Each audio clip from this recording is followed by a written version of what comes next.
나사로를 다시 살리신 생명의 주인 예수 앞에 서오니 주 예수여 말씀하십시오. 종들이 살겠습니다. 예수님 이름으로 기도합니다. 사람이 죽고 나면 보통 24시간 안에 시체의 변화가 생긴다고 합니다. 색깔이 변하고 그리고 부패가 시작되어서 하루가 지나가기 전에 구더기가 발생합니다. 온도가 좀 더 높아서 20도 이상인 곳에서는 12시간 안에 구더기가 생기기도 합니다. 이틀이나 3일이 지나기 시작하면 물집이 잡히고 썩기 시작합니다. 일주일이 지나면 그 구더기가 번데기로 바뀐다고 합니다. 체온에도 변화가 있어서 죽고 2시간 동안에는 동일한 체온이 유지되지만 그 이후로는 1시간이 지날 때마다 0.8도씩 떨어져 결국은 차디찬 시체가 되고 맙니다. 장기나 안구에도 변화가 일어나서 안구에 들어있는 젤리 같은 물질들도 변하기 시작하기 때문에 법의학자들이나 혹은 이런 것들을 검사해야 되는 사람들이 언제 이 사람이 죽었구나라는 것을 알 수 있게 된다고 하죠. 오늘 우리가 읽은 본문은 예수님이 차디찬 시신 앞에 나가서 하신 일이 기록되어 있습니다. 그 사람의 이름은 나사로입니다. 나사로가 살아있을 때 찾아가신 것이 아니라 오늘 본문은 나사로가 시체였을 때, 나사로가 죽어 있을 때에 그에게 찾아가신 사건입니다. 39절 말씀 보시면 마르다가 주님 죽은 지 나흘이나 되어서 벌써 냄새가 날 정도로 부패했다는 거죠. 이 말을 하고 있습니다. 다 끝났다는 거죠. 이미 냄새가 날 정도로 썩었으니 주님 이제는 다 끝났습니다. 그래서 이제 예수님께서 이거를 반전을 시키시는 장면입니다. 조금 더 넓은 시각으로 보자면 11장 전체를 이번 주에 큐티를 해오셨을 텐데 여기서 예수님은 이 나사로의 죽음과 둘러싸고 세 가지 얼핏 이해할 수 없는 예측이 잘 안 되는 행동을 하십니다. 첫 번째는 나사로가 죽어가는데 시간을 끄는 예수님의 행동입니다. 이 11장을 시작할 때 나사로가 거반 죽어간다라는 소식을 이 여동생들이죠. 나사로가 큰 오빠고 마르다 그리고 마리아 이 3남매인데 우리 오빠 다 죽어가니 예수님 빨리 와서 어떻게 해주세요라고 하는 것을 전가를 보내서 예수님에게 전달합니다. 예수님은 당시에 이 예루살렘 유대 주변을 다니시면서 사역을 하고 계셨고 나사로의 집은 거기서 약 3km 정도 떨어진 베단이라고 하는 동네입니다. 아주 빨리는 아니지만 적어도 그래도 한나절이면 이 사람을 보내서 전달할 수 있는 그런 곳에 계셨던 것이죠. 그런데 이 나사로가 죽어간다는 소식을 듣고서 그래? 내가 사랑한 나사로 내가 빨리 가서 고쳐줘야지. 나중에도 보시면 나사로를 정말 사랑했구나라는 것을 사람들이 다 깨달을 정도로 정말 예수님은 나사로를 특별히 사랑하셨습니다. 그런데 내가 가서 고쳐줘야지 한 게 아니라 예수님이 마치 이걸 한 귀로 듣고 한 귀로 흘리는 것처럼 아 그래? 하면서 다른 일을 하십니다. 성경에 보면 이틀 동안 그렇게 하셨다. 이틀 동안 이 소식을 듣고도 다른 일을 계속 하셨다고 말씀하시고 있습니다. 예수님은 혹시 나사로의 상황을 정확히 모르셨던 것 아닐까요? 그래서 이 시간을 계산해 보면 전가를 보낸 다음에 아마도 하루 안에 죽었을 가능성이 높습니다. 나사로가. 그런데 나사로가 지금 죽음이 임박했다는 사실을 예수님이 미처 모르셔서 다른 급한 일을 먼저 하신 걸까요? 예수님은 나사로가 지금 조금 있으면 죽어서 이게 다 장례까지 치러지기 때문에 이 빨리 가서 이걸 해결하셔야 된다는 급박함이 없으셔서 이렇게 시간을 지체하신 걸까요? 그렇지는 않겠죠. 예수님은 하나님의 아들이시고 또 나중에 보면 나사로가 죽은 시점까지도 알고 계십니다. 즉 지금 예수님의 이 시간 끄는 행동은 의도적인 거랍니다. 그런 것이라는 뜻입니다.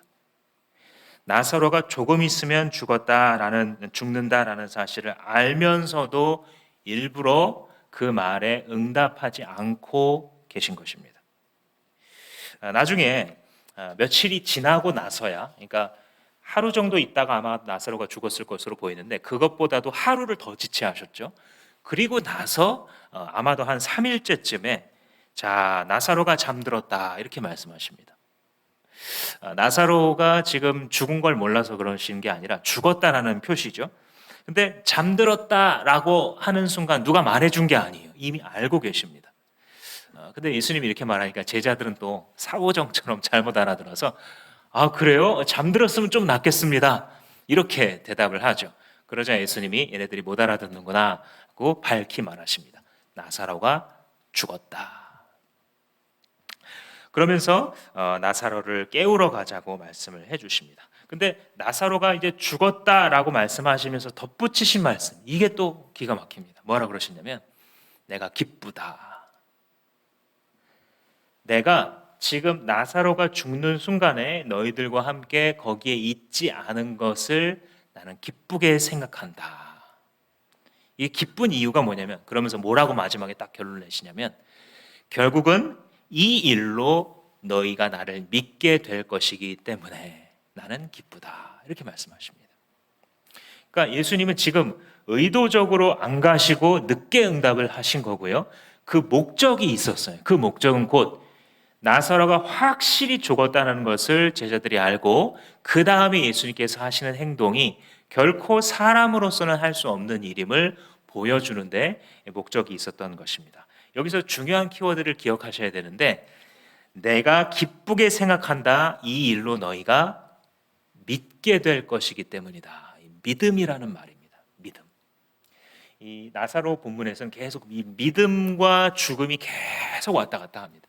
마치 이 두 가지가 완전 반대되는 반대 개념이라는 듯이 믿음, 죽음 이 두 가지가 예수 그리스도와 나사로의 이 장례를 앞두고 계속해서 번갈아 나타나게 됩니다.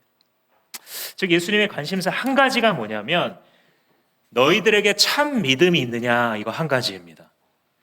예수님께서 사실 이 제자들을 계속해서 가르쳐 오셨기 때문에 예수님을 제자들이 이미 믿었을까요? 안 믿었을까요? 이 시점에 한번 생각해 보세요. 물로 포도주를 만드신 사건 요한복음 앞에 나타나 있잖아요. 이 제자들이 제일 가까이서 봤어요. 물고기 2마리와 떡 5개로 2만 명, 3만 명을 넘게 먹이셨을 때 제자들이 그 떡을 나눠주고 이게 늘어나는 걸 본 사람들이에요. 가까운 본문에서도 태어나면서부터 시각장애인으로 태어난 사람을 이 진흙을 이겨가지고 실로한 물로 씻어 고치신 분이 예수님입니다. 그러니까 제자들이 알고 있어요 이미. 제자들이 예수님을 안 믿고 있는 게 아니고요. 예수님 믿고 있습니다. 우리로 말하자면 이미 신앙생활 하고 있어요. 근데 예수님이 이렇게 되는 것이 기쁜 이유는 너희들이 이제 이걸 통해 나를 믿게 될 것이기 때문이다. 이렇게 말할 때에는 그 믿음이 특정한 종류의 믿음인 것을 알 수 있습니다. 여기서 믿음이라는 것은 뭐냐면 단순히 예수가 병을 고치시는 정도가 아니라 생명의 주관자이시구나 라는 사실을 믿는 믿음입니다. 예수님께서 이 제자들뿐만 아니라 사실 우리도 이렇게 이끄세요. 예수님을 아직 안 믿는 게 아니에요. 우리가 예수님을 믿고 있어요. 그러나 예수께서 생명의 주관자가 되신다. 내 인생뿐만이 아니라 나의 존재, 나의 생명을 주관하시는 분이다라는 것을 관계를 통해 알게 되지 않으면 신앙생활은 계속해서 고역처럼 느껴집니다. 여기도 예수님이 그냥 아픈 나사로를 고쳐줄 수도 있잖아요. 얼마든지 가능하거든요. 딱 오셨을 때 내가 알고 있었다. 앞장서라 하고 딱 따라가가지고 기도해서 병을 고치시는 게 목적이었다면 그렇게 하셨을 거예요. 아니면 그 백부장의 아들처럼 네가 지금 나아노라 말씀만 하시면 그때 나중에 맞춰보면 아 말씀하신 순간에 나왔구나. 이렇게도 할 수 있어요. 예수님께는 사실 옵션이 많습니다. 근데 굳이 이 나사로를 향하여서는 그렇게 하지 않으셨어요. 아픈 걸 고치는 게 목적이 아니었기 때문에 그래요. 예수님의 지금 이 나사로의 죽음을 둘러싼 예수님의 목적은 생명의 오고 감조차도 예수께 달렸다. 즉 예수님은 생명의 주관자가 되신다라는 사실을 제자들이 확실히 보고 믿게 만드는 것이었기 때문입니다. 즉 예수님이 누구신지 제대로 믿게 하려고. 가끔 집에 선물을 사갖고 들어가면 아이들이 와 붕어빵이다 이렇게 말을 해줍니다. 분명히 아빠가 집에 들어갔거든요. 근데 마치 붕어빵이 집에 온, 붕어빵은 남고 아빠는 사라지는. 선물을 가져가면 아이들한테 장난감을 로봇 장난감을 사주면 야 이거 로봇다 내가 원했던 그거야. 엄마는 사라지고 로봇만 남아 있게 되죠. 그런데 이 아이가 성장하면서 이제 뒤에 있는 엄마 아빠를 보기 시작하면 이제 성장하는 거예요. 그게 엄마 고마워요 이 말을 하기 시작합니다. 아빠 너무 고마워요. 우리를 이렇게 사랑해 주셔서 이런 걸 주셔서 감사해요. 그러면 이제 관계가 더 깊어지기 시작하는 겁니다. 왜냐하면 주는 그 선물 자체가 아니라 그걸 주시는 분의 마음이 보이기 시작한다는 것이죠. 병을 고쳐주시는 거 물론 은혜입니다. 사업상의 어려움을 해결해 주시는 거 은혜예요. 우리가 참 아플 때 이것을 치유해 주시는 거 은혜입니다. 그런데 우리가 그것 자체에만 머물러 있다면 그것을 가져다 주시는 우리 주 예수 그리스도와의 관계는 아직 성장하지 않은 것으로 볼 수도 있습니다. 사실 지금 여기서는 예수님과 마르다 마리아의 관계가 지금 대화를 하고 있는 관계잖아요. 그거는 예수님께서 이 땅에 지금 육체로 임해 계시기 때문이에요. 근데 지금 우리에게는 육체로 임해 계신 것이 아니라 성령을 보내주시고 우리의 눈에는 예수님이 아직 안 보이잖아요. 그래서 달라 보이지만 사실은 이게 지금 우리의 기도 생활과 비슷한 겁니다. 뭐냐면 여기서는 지금 마르다가 사람을 보내서 예수님께 뭐라고 전하고 예수님 마르다와 대화하는 이것을 우리는 소통이라고 불러요. 근데 지금 우리들은 예수님과 대화하는 것에 대해서 기도라고 부르잖아요. 근데 이 두 가지는 다른 게 아니라 같은 겁니다. 우리가 주님께 뭔가를 말씀드리고 주님께서 뭔가를 응답해 주시고 혹은 기다리게 하시고 혹은 우리의 마음을 고치게 만드시는 이것이 바로 예수님과의 소통이 있는 것입니다. 그래서 우리가 기도를 할 때 기도 응답이 굉장히 지체될 때가 있어요. 내가 생각할 때는 지금 응답해 주시면 너무 좋아요. 이게 지금 이루어지면 제일 좋을 것 같은데 주님이 기다리게 하세요. 지금 빨리 와야 우리 오빠가 살아나거든요. 그런데 안 오시는 거예요.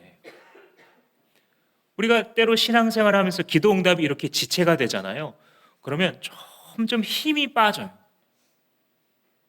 나사로의 숨이 꺼져가는 것처럼 내 희망의 불씨가 점점 꺼져가는데 주님은 응답하지 않으세요. 나사로의 호흡이 끊어진 것처럼 이제는 내 마지막 남았던 소망까지 끊어졌는데도 주님은 아직도 안 오셨어요. 주님 도대체 어디에 계십니까? 근데 이것으로 끝입니까? 내가 기다렸던 응답, 그것이 내가 기다렸던 때에 오지 않고 나의 마지막 소망까지 끊어지는 것 같은데도 주님은 오지 않았을 때 과연 그것으로 끝입니까? 아니요. 이제부터 믿음의 시간입니다. 이제부터 예수가 아니면 안 되는 영광의 시간이 시작되는 것입니다. 나사로와 이 삼남매에게 있어서 이제부터는 예수가 아니면 안 되는 영광이 펼쳐지고 있습니다. 예수님이 말씀하죠. 자, 이제 깨우러 가자. 우리가 물론 독자의 입장에서 이게 무슨 뜻인지 알죠. 죽은 나사로를 예수님이 잠자는 자 취급하는 거예요. 그분의 권세가 얼마나 높으시냐면 사람의 언어로는 죽은 거예요. 그런데 예수님의 언어로는 그 죽은 거라는 것은 잠자는 것에 불과해요. 왜냐하면 깨우면 되니까. 예수님의 권세는 이걸 깨우면 되니까. 그런데 또 동시에 이게 우리들에게, 독자인 우리들에게 어떻게 들리기도 하냐면 자, 깨우러 가자라고 라고 말씀하시는 그 대상이, 그 깨우는 대상이 그것이 나였으면, 자, 이제 진명이를 깨워야겠구나. 자, 이제 누구누구를, 지금 사망의 자리에서 정신을 못 차리고 있는 누구를 이제 깨우러 가자. 참 목자이신 예수님은 이렇게 나오시는 것입니다. 11장 시작할 때 4절에서 어떤 말씀이 있었냐면, 나사로의 이 병의 소식을 딱 들은 다음에 이 병은 죽을 병이 아니라 하나님께 영광을 돌리기 위한 병이다, 이런 말씀을 하세요. 아니, 이게 근데 당사자들의 입장에서는 굉장히 답답한 말입니다. 나는 이게 아니면 끝장이거든요. 지금 나는 지금 벼랑 끝에 서 있고 이게 아니면 끝나는데 무슨 하나님께 영광을 돌리고 자시고 생각할 수도 없어요. 인간적으로는 그런 생각할 여유가 있었으면 이미 주님 앞에 잘 기도하고 있겠죠. 그러나 기도도 나오지 않는 거예요. 너무 기가 막혀서. 그런데 그럴 때가 바로 하나님의 시간입니다. 내가 만든 그 그림 속에서의 내가 기대했던 희망이 끊어지는 자리, 거기서 하나님의 역사가 시작됩니다. 우리가 그리스도인으로서 예수님이 얼마나 위대한 분이신지 알려면 이 골짜기를 통과해야 돼요. 내가 만들어낸 소망이라는 그 그림이 끊어질 때 거기서 생명의 주인 되신 예수의 역사가 시작될 것이다. 이것을 우리가 믿음으로 가질 수 있도록 주께서 이 본문을 우리에게 기록해 주신 것입니다. 그래서 첫 번째로 예수님께서 참 응답을 지연시키시는, 나사로가 죽어가는데도 불구하고 당신의 시간으로 이렇게 끌어오도록 숙성시키시는, 이것이 예측 못할 예수님의 모습이고 우리의 신앙생활에서도 예수님이 이런 분이시다라는 것을 알 때에 그를 기다리고 더욱 소망할 수 있는 것입니다. 두 번째로 예수님이 예측 못한 모습은 예수님이 우신 모습이에요. 자, 이제 나사로를 깨우러 가자 하고 이제 출발하십니다. 3km 정도를 걸으셔서 베다니에 딱 들어갔어요. 갔는데 이 나사로의 그 상갓집에 조문객들이 많이 와서 울고 있는 거예요. 짧은 장면이지만 그가 어떻게 살았는지 보여주는 장면이에요. 우리가 예수를 따르는 사람으로서 평상시에 얼마나 사람들을 진심으로 대하고 살았는지, 그것은 사실 많은 경우 장례식에서 보여지죠. 이 나사로가 예수님의 사랑을 받았는데 사람들에게도 굉장히 많은 사랑을 받았던 것 같습니다. 사람들이 그 집에 막 진을 치고 있고 상주에 해당하는 마르다와 마리아가 굉장히 바쁜데 예수님이 지금 베다니에 들어오고 계신다라는 소식을 들었어요. 마르다는 뛰어나갑니다. 뛰어나가서 예수님과 대화를 하는데 뭐라고 말을 하냐면, 마을 어귀에서 주님이 여기 계셨으면 우리 오빠 안 죽었어요, 이렇게 말을 합니다. 이 말은 굉장히 점잖게 말했지만 사실 무슨 뜻입니까? 왜 이제 오셨습니까? 우리 오빠 죽었는데 이제 오셔서 뭐 하시려고? 주님 조금만 빨리 오시지 왜 다 끝난 다음에야 얼굴 보여주십니까? 한편으로는 예수님을 굉장히 의지해요, 마르다가. 그러나 한편으로는 너무너무 원망스러워요. 아니, 잘 계시다가 평상시 우리를 그렇게 사랑해 주셨던 거 내가 알고 있는데 왜 이번에 제일 필요할 때는 안 계셨습니까? 그에게는 지금 슬픔과 예수님께 의지하는 신뢰가 막 뒤섞여 있는 거예요. 나중에 이제 그 마을 어귀에서 마르다랑 대답한 그 대화를 하신 다음에 집으로 들어가요. 마리아가 막 울고 있어요. 마리아도 언니랑 똑같은 말을 해요. 주여, 주께서 여기 계셨더라면 우리 오빠 안 죽었을 거예요. 그러니까 이 자매들은 당신은 도와주실 수 있지 않았냐, 다른 사람은 몰라도 예수님만큼은 응답해 주실 줄 알았는데 이제 이것은 다 끝나버렸다, 이제 오셔봤자 별 소용은 없다, 이런 마음이 막 여러 가지 믿음과 원망이 혼재해 있는 상태를 말해주고 있습니다. 그랬을 때 예수님이 그 말을 들으시면서 상갓집에서 나사로를 위해 우는 조문객들과 마리아를 보면서 예수님이 우셨다, 성경이 기록합니다. 영어로도 짧게 그렇게 기록되어 있어요. Jesus wept. 딱 두 단어인데요, 정말 많은 것이 담겨 있어요. 예수님이 우셨다. 예수님이 만약 초대교회의 어떤 이단들이 그렇게 믿은 것처럼 하나님의 아들이시기 때문에 뭐 이렇게 창피하게 내려와서 진짜 피조물처럼 살아가냐, 그러니까 이제 주님의 능력으로 우리의 눈을 다 멀게 해서 진짜 사람으로 내려온 척 하셨다, 그는 하나님이시기 때문에 이런 더러운 육체 안 입었을 거다, 이렇게 믿었던 그 이단들처럼 하신 게 아니라는 사실이 보여져요. 여기서 진짜 인간으로 내려오신 거예요. 그렇기에 지금 잠시 뒤에 자기가 할 일을 알고 있음에도 불구하고 이 나사로를 향해 마음 아파하고 있는 사람들의 마음과 공감되시고 그들의 아픔을 체휼하고 계신 거예요. 히브리서 기자가 말하기를 그는 우리의 연약함을 체휼하지 아니하는 자가 아니요 우리와 한결같이 이 모든 일에 시험을 받은 자로 되라고 말하고 있어요.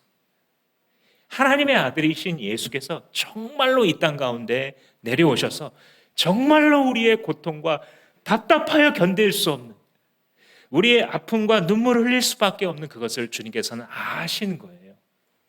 또한 동시에 주님께서 조금 있다가 이 나사로에게 생명을 주시겠지만서도 이 땅을 그렇게 죽음의 권세 아래 눌려서 살아갈 수밖에 없는, 숨이 붙어 있을 때에는 신음하면서 가다가 숨이 끊어질 날에는 모두가 모여 울 수밖에 없는 사망 권세의 지배를 당하며 살아가고 있는 이 세상 사람들, 목자 없는 양과 같이 이 땅을 살아가고 있는 자들을 향하여 예수께서는 그 마음이 깨어지도록 아파하셨던 것입니다. 그것이 예수께서 우셨다라고 하는 말씀의 뜻입니다.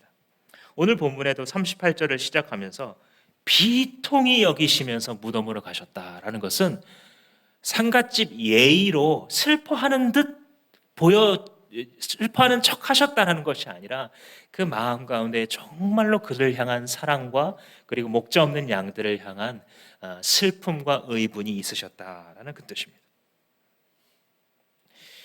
그래서 비통하게 여기면서 무덤 앞으로 가셨다라는 말씀 속에 우리는 우리가 따르는 목자 되신 예수님이 이렇게 좋으신 분이구나, 이렇게 나의 아픔을 아시는 분이시구나, 공감해 주시고 함께 그 자리에 머물러 계시는 분이시구나, 내가 가장 많이 한숨 쉬고 있을 때 그 옆에서 내 등을 두드리시는 분은 예수님이시구나, 내가 가장 절망과 우울에 빠져 있을 때 나를 계속 안아주고 계신 분이 예수님이시구나, 나의 선한 목자는 예수님밖에 없으시구나 라는 사실을 느끼게 하는 본문입니다. 그래서 우리가 이 길을 걸어갈 때에 예수님과 함께라면 되는 거예요. 지난번에 한번 말씀드렸죠. 큰일 났다, 이렇게 할 수밖에 없는 우리들이지만 그 언어의 습관 속에서도 우리가 믿음을 보여드려야 돼요. 하나님 앞에.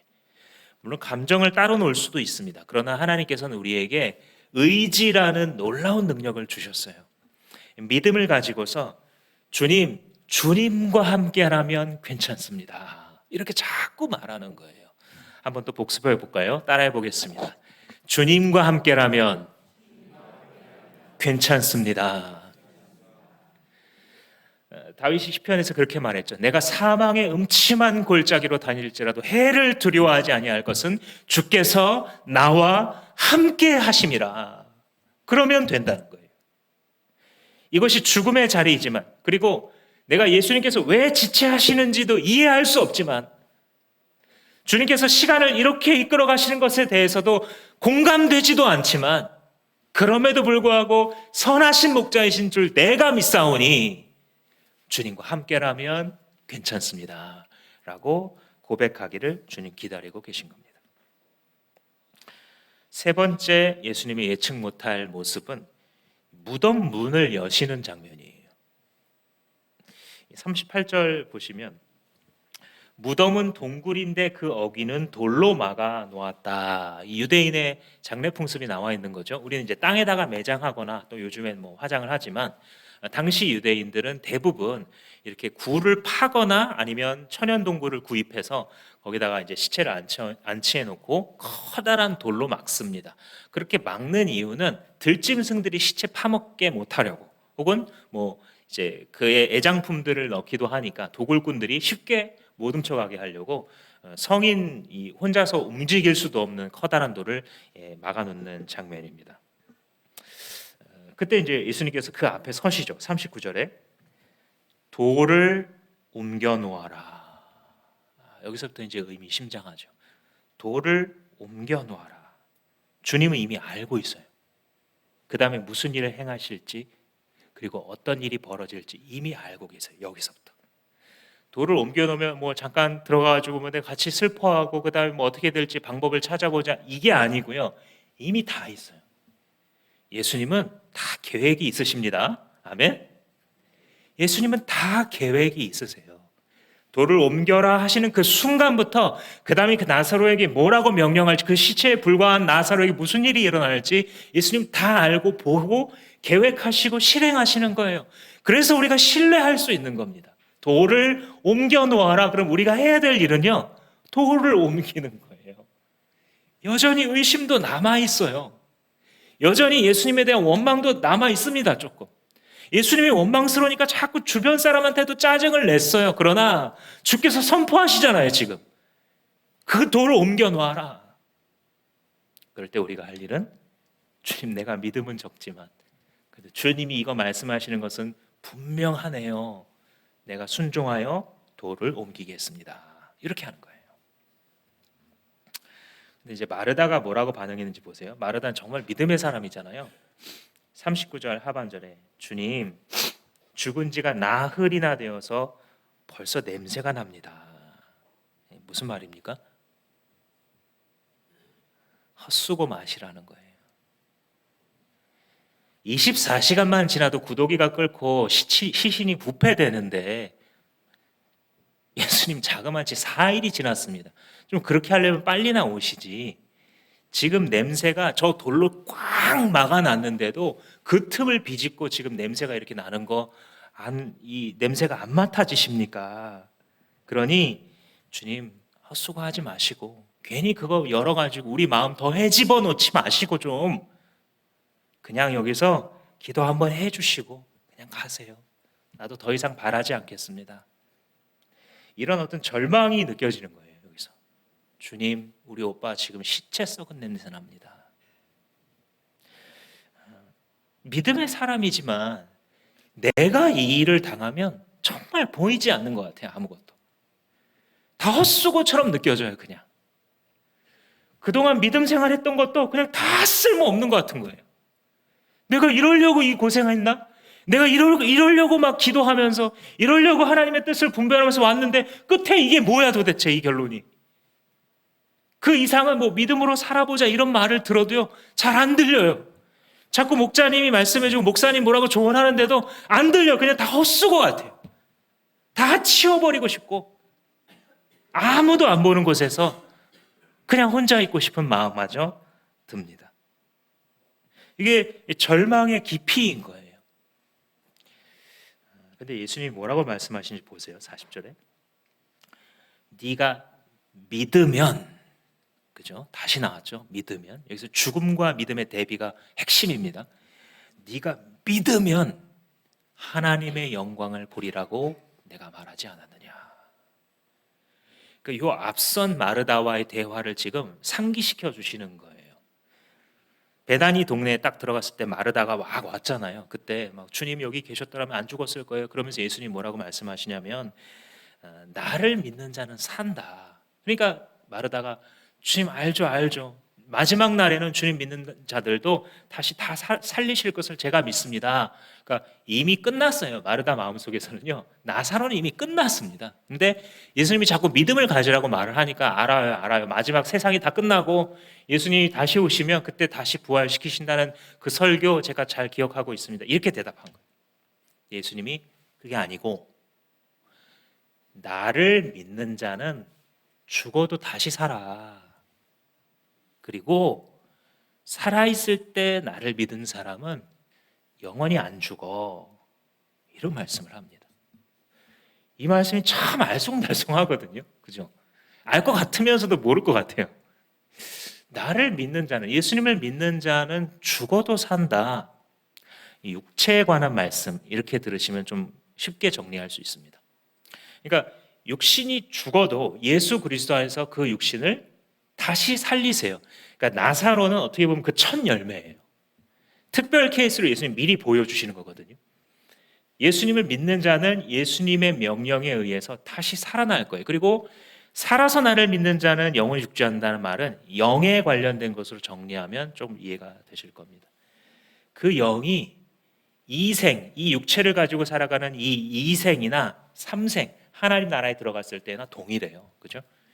예수 그리스도의 생명수를 마신 자로서 이생에서나 삼생에서나 죽음의 관문을 통과한 그곳에서나 동일한 삶을 영원히 주님을 찬양하며 주님을 자기의 양식으로 먹고 살아가는 거예요. 그 생이 끝나지 않아요. 그래서 영원히 죽지 아니하리라. 그러니까 마르다가 어떻게 하냐면요. 주여, 당신은 세상에 오시리라고 약속된 그리스도이시고 하나님의 아들이십니다 라고 대답을 해요. 이 대답 누가 했었죠? 비슷한 대답을 베드로가 하셨잖아요. 베드로가 예수님이 물어보시니까 세상 사람들은 선지자라 그러고 엘리야가 살아났다 그러는데 너희들은 나를 누구라고 하느냐, 다 꿀먹은 벙어리인데 베드로가 용기 있게 대답했잖아요. 주는 그리스도이십니다. 살아계신 하나님의 아들이십니다. 그러자 예수님이 축복하시면서 이 고백 위에, 이 반석 위에 내가 교회를 세우겠다라고 말씀하셨잖아요. 똑같은 고백이 지금 마르다에게서 나온 거예요. 처음에는 없었어요, 이 고백이. 근데 예수님께서 말씀하시니까 지금 분명히 자기의 이 감각으로는, 자기의 이성으로는 나사로는 끝난 존재인데 예수님께서 지금 죽어도 다시 살고 나를 믿는 자는 영원히 죽지 아니하리라고 하니까 아멘 하고 고백하는 거예요. 그 말이 여기서 시작되는 겁니다. 역사가. 인생의 변화라는 것은, 예수 믿는 자의 인생이 정말 변하는 것은 여기서 시작되는 거예요. 다름 아닌 믿음의 고백에서 시작되는 겁니다. 분명히 내 생각과 내 계산으로는 아닌데 주님이 그렇다고 하시니까 주님이 맞습니다. 내가 안 맞고요, 주님이 맞습니다 하고 선택권을 내어 드리는 것, 이것이 믿음입니다. 주님이 옳으십니다라고 하는 고백이에요. 주님은 선한 목자이시고 주님은 능력이 한이 없으시니 지금 나를 이끄시는 이 길, 지금 나한테 해주신 이 말씀이 영원하신 주의 계획 가운데 있는 영광인 줄로 나는 받아들이겠습니다. 그때 아마 예수님이 빙고 이러셨을 거예요. 그게 예수님이 오랫동안 기다려온 대답이에요. 그 대답이 예수님이 응답을 지체하시면서까지라도 이 마르다 자매에게 주시고 싶었던 믿음의 고백이에요. 기도의 응답이 세 가지다 보통 이렇게 정리를 하잖아요. 그래서 주님 이게 되게 해주세요. 그때 yes 하고 딱 주시는 응답. 주님 이게 되게 해주세요. 근데 주님이 no 하고 안 주시는 응답. 왜냐면 아기가 자꾸 칼 나도 한번 만져보자고 식칼 달라 그러는데 3살짜리한테 칼 주면 일 나겠구나 하고 no 하는 것도 사랑의 응답이잖아요. 분명한 은혜입니다. 또 기다려라 하는 형태의 응답도 있겠죠. 근데 주님 앞에 그렇게 기도를 드렸을 때, 이걸 드렸을 때에 주님께서 기다려라라고 하는 응답을 마르다 마리아에게 주셨던 이유가 바로 이 믿음 때문이에요. 이 믿음의 고백이 마르다의 입술을 통해 나오는 것을 보시려고. 그래서 이 41절 말씀에 보시면 사람들이 그 돌을 옮겨 놓았다 이렇게 탁 짧게 돼 있는데 여기서 변화가 일어난 거예요. 그죠? 앞에서는 예수님 지금 시체가 썩어서 냄새가 나는데요. 이게 거부합니다. 근데 예수님이 네가 믿으면 하나님의 영광을 보리라 하시니까 마르다의 마음이 바뀌었어요. 그러니까 상주의 마음이 바뀌니까 사람들이 돌을 옮기겠죠. 그죠? 지금 이 상황에서 어떻게 감히 동네 사람들이 자기들 마음대로 함부로 무덤의 문을 열겠습니까? 상주가 말했으니까 여는 겁니다, 지금. 그러니까 마르다의 마음속에 네가 믿으면 지금 끝나버리고 완전히 망가졌다고 생각하는데도 불구하고 네가 믿으면 하나님의 영광을 보리라 했을 때에 그 예수님의 말씀에 자기의 마음을 갖다 붙인 거예요. 히브리서 기자의 표현을 하자면 믿음을 화합한다 그래요. 주님의 하신 말씀에다가 믿음을 더하는 거예요. 주님이 오르시고 주께서 하신 말씀은 이루어질 것입니다 하고 받아들이는 것입니다. 이게 바로 예수님이 계속해서 아까 관심을 갖고 계셨던 내가 너희들이 믿게 하려고 믿게 된 것이 기쁘다라고 하실 때의 말씀이에요. 41절부터 나오는 기도도 마찬가지입니다. 아버지, 내 말을 들어주신 것을 감사합니다. 아버지께서는 언제나 내 말을 들어주신다는 것을 압니다. 그러니까 항상 기도할 때마다 늘 응답하신다는 거예요. 그런데 이렇게 말씀을 드리는 것은 둘러선 무리를 위해서입니다. 그러니까 지금 무덤 앞에서 갑자기 예수님 기도하신 게 이미 다 끝났지만 어떤 일이 일어날지 다 알고 계시지만 사람들을 위해서 뭐가 일어나고 있는 건지를 기도로 표현해 주시는 거예요, 지금. 근데 그렇게 하게 되면 그들로 하여금 아버지께서 나를 보내신 것을 믿게 하려는 것입니다. 또 나왔죠. 그죠? 이 모든 것의 목적, 믿게 하려고. 근데 그 믿음의 내용이 뭐라 그랬어요? 예수님 병 고친다. 예수님이 사람 살린다. 이 정도가 아니라 예수님이 생명의 주관자 되신다. 예수님이 네 인생의 주인이시다. 예수가 네 생명을 쥐고 계신다. 그분 앞에만 엎드려라 라는 것을 받아들인 믿음을 주님께서 지금 보여주고 계신 것입니다. 사실 성경을 관통하는 주제예요. 이 주제가 우리가 하나님을 믿는다라고 말할 때, 예수님을 믿는다라고 말할 때 그 믿음이 뭘 믿는 거냐? 하박국 선지자가 말했잖아요. 오직 나의 의인은 믿음으로 말미암아 살리라. 사실 하박국의 시대는 영적으로 타락해서 의인이 없는 시대예요. 근데 그가 이 말세에 그리스도께서 오시면 일어날 일에 대해서 지금 막 그리고 있는 거거든요. 근데 그때가 되면 다 믿음으로 살아가는 사람들이 생긴다는 거예요. 믿음으로 살아간다의 반대말이 뭐냐면 시각으로 살아간다 이 말입니다. 내 눈으로 평가되는 것, 청각으로 살아간다는 거예요. 내 귀에 사람들이 말해주는 대로. 후각으로 살아가는 거예요. 지금 시체가 썩어서 냄새가 날 정도니 이제 끝났고 아무 일도 이제 더 이상은 희망이 없어. 인간에게 주어진 감각, 육체, 정욕, 이생의 자랑 이런 것을 가지고 살아가는 게 타락한 인간들에게 디폴트인데 그게 당연한 건데 신인류가 나타나게 되면 그 신인류는 육신으로 사는 게 아니라 믿음으로 살 거다. 그들은 보이는 것 갖고 사는 게 아니라 믿음으로 보면서 살 거다. 그들은 사람들의 충고와 세상의 처세술을 가지고 일을 처리하고 문제를 해결하려고 하겠지만 이들은 믿음으로 뚫고 나갈 거다. 이들은 하나님을 붙잡고 그거 뚫고 나갈 거다. 이걸 하박국 선지자가 보고 미리 예언했던 것입니다.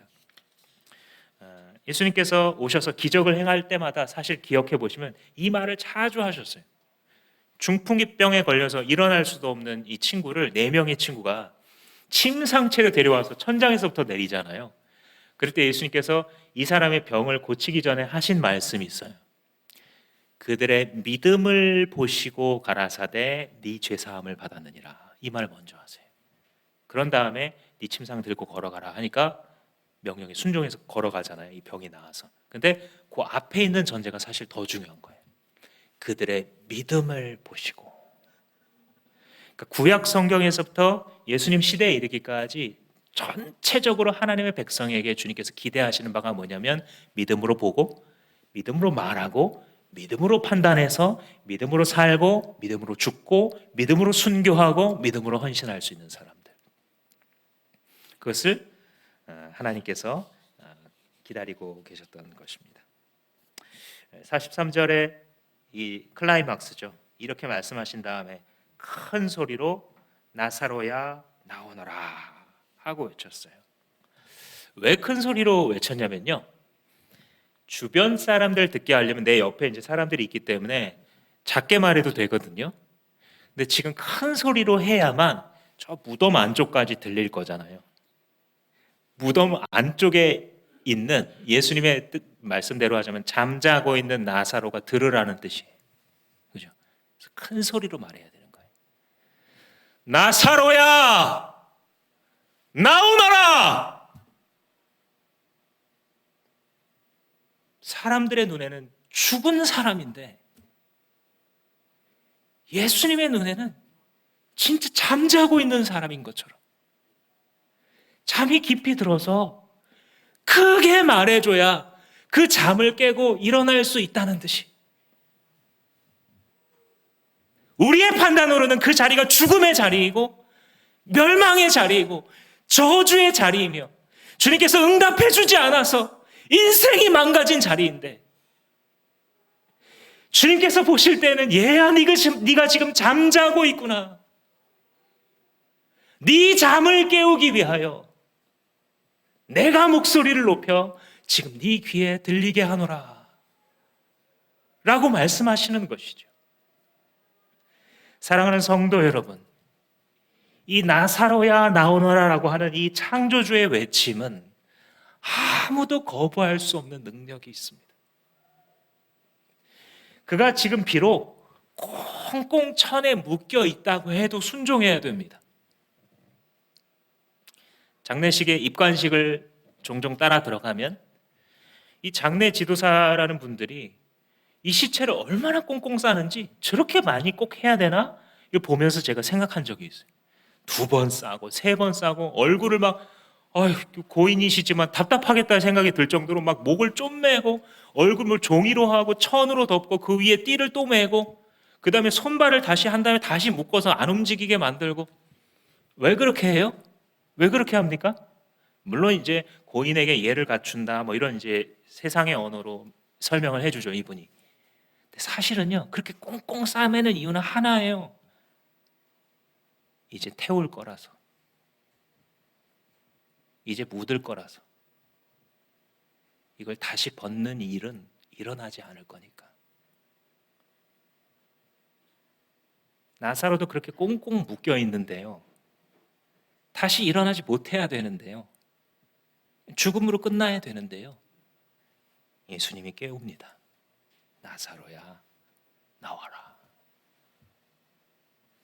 육신적으로는 얼굴도 막 이렇게 쌓여져 있어가지고 상상해 보면 이게 감동적이기도 하고 약간 우스꽝스럽기도 한데요. 뭐 이렇게 뭐 천으로 감았다고 하니까 마치 뭐 미라 붕대 풀리듯이 막 이렇게 하면서 걸어 나오는 그 모습 한번 생각해 보세요. 얼굴은 아직 안 보여요. 왜냐면 손이 묶여 있으니까. 그런데 이렇게 나오는 모습 얼마나 이게 무섭기도 하고요. 그러나 생명의 주관자가 명령하셨기 때문에 시체에 불과한 그도 순종할 수밖에 없었던 것입니다. 그렇다라고 한다면 살아있는 우리에게 예수께서 말씀해 주시면 우리의 영혼에 어떤 일이 일어나겠습니까? 우리의 인생에 어떤 일이 일어나겠습니까? 우리의 가정에 어떤 일이 일어나겠습니까?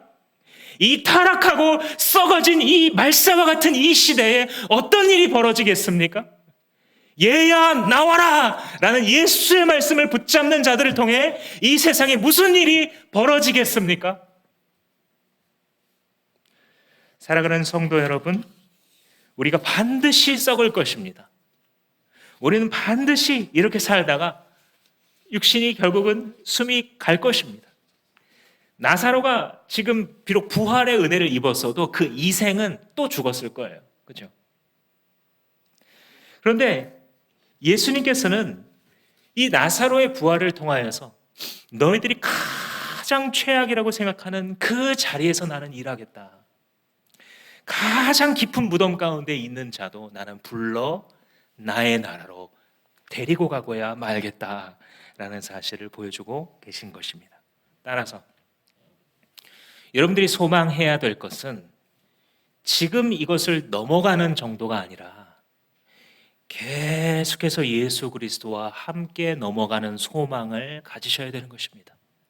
지금 나의 인생 자체가 그냥 장애물 이번 거를 넘고 또 넘고 정도가 아니라 예수와 함께 사는 인생 되게 하시옵소서. 주님 나에게 이 시험을 허락하셨다면 이 시험이 낭비되지 않기 원합니다. 이 시험을 푸는 많은 눈물과 수고와 하나님 앞에서의 울음이 낭비되지 않게 하소서. 주여 나로 배우게 하소서. 어떻게 해야 예수 그리스도와 동행할 수 있는지 나로 이번만큼 알게 하여 주셔서 나의 남은 생이 죽어가는 많은 자들을 살릴 수 있는 자, 그런 하나님의 사람으로 쓰임받게 하옵소서라고 고백할 수 있다면 그것은 바로 이 나사로 본문을 우리에게 주신 주님의 뜻을 받드는 일이 될 것입니다. 여러분, 하나님의 역사는 내 소망이 끊어진 곳에서부터 시작합니다. 하나님의 역사는 내 고집이 끊어진 자리에서부터 출발하는 것입니다. 그러므로 내 소망을 끊는 것 같은 일이 벌어졌을 때에, 그러한 사망으로 오겨쌈을 당하는 일이 있을 때에 주님께 찬양을 올려드리십시오. 주님, 내가 내 후각으로는, 내 감각으로는 썩어 문드러지는 냄새가 내 인생에서 진동하지만 그러나 주께서 말씀하시니 나는 여기서 나올 것입니다. 여기서 내 소망과 고집이 끊어지게 하시니 주여 감사합니다. 평생을 육신의 정욕과 이생의 자랑의 노예가 되어서 살아왔던 나를 주께서 이제 나로 풀어 살리시니 얘야 나와라 말씀하시는 그 말씀을 의지하여 내가 주께로 나아가겠습니다. 이런 인생 사시는 여러분들 되시기를 주님의 이름으로 축복합니다. 기도하시겠습니다. 죽음의 자리에 있는 무덤 곁에 마르다에게 찾아오셨던 예수께서 지금 이 시간에도 죽음의 자리를 지나고 있는 우리들 곁에 오신 줄로 믿습니다. 우리 앞에 서 계신 예수여, 우리의 손을 놓지 말고 끌고 가 주시옵소서. 주께서 하신 말씀을 땅에 떨어뜨리지 않게 하사 이 말씀의 검을 손에서 놓지 않게 하시고 믿음의 방패를 놓치지 않게 하여 주시옵소서. 이 순례의 길, 예수 그리스도의 전쟁을 수행하는 자들에게 죽을 때까지 아버지 앞에 충성할 수 있는 복을 허락하여 주시옵소서. 내가 죽어야 할 그 자리에서 하나님께서 영광 받으시고 하나님께서 영광 받으셨을 때에 내가 살아나는 이 놀라운 신비가 우리를 통하여, 우리 공동체를 통하여 일어나게 하여 주시옵소서. 감사하고 예수님의 이름으로 기도합니다.